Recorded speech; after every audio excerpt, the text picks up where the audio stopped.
اهلا بكل متابعيني الاعزاء، كل سنه وانتم طيبين. قلت اصور لكم فيديو خفيف كده من شاطئ البروفاج ونفق وكوبري 45 علشان نشوف الاجواء في رمضان عامله ازاي. متنسوش تدعموني بالاشتراك في القناه لان القناه لسه صغيره. يا ريت شير كتير كتير جدا للفيديو. يلا بينا مع بعض دلوقتي نشوف البحر من اسكندرية في رمضان. كل سنة وانتم طيبين، كل سنة وكل مغترب بخير وبصحة وسلامة ويعود عليه الأيام بالخير يا رب.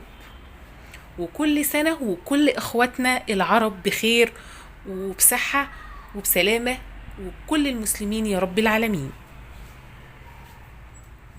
احنا دلوقتي موجودين بالظبط من امام شاطئ البروفاج، من اكبر شواطئ اللي موجودة في اسكندرية.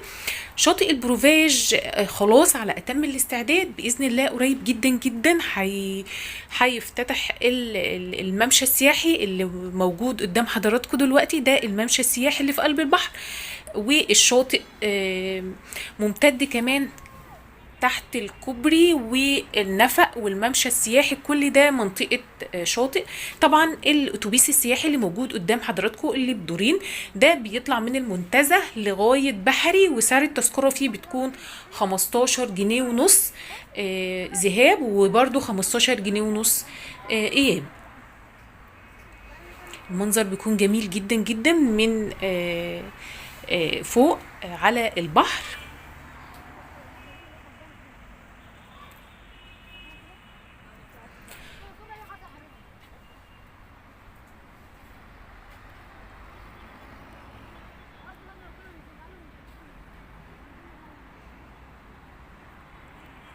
يلا اشوفكم على خير في جولات كتيرة جاية عن اسكندرية الجميلة في رمضان. متنسوش الاشتراك في القناة والشير.